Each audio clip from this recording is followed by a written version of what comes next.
Zdraví vás vědma Šehrezáda. Dneska si povíme předpověď na čtvrtek 23. júla 2026.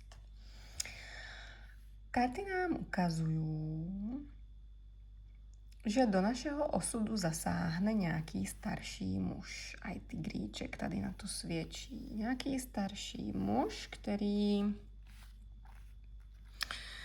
osud nám ho pošle. Tady karta Boží oko. Boží oko nás vidí a posílá nám do cesty tohoto člověka. A měli by s ním naše starosti odejít. Je na cestě někdo, kdo nám pomůže vyřešit nějaký náš problém, který nás trápil. Toto stretnutí nás nemůže minout, lebo je nám súdené.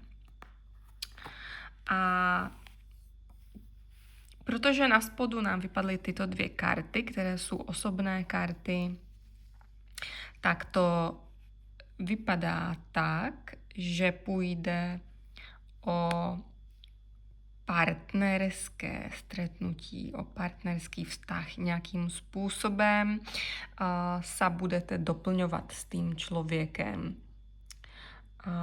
Nemusí jít nevyhnutně o lásku, protože tady nejsou další srdcové karty. Může to být aj v nějaké záležitosti, která není intimná. Ale vzhledem k tomu, že v posledných výkladoch nám opakovaně vychádzala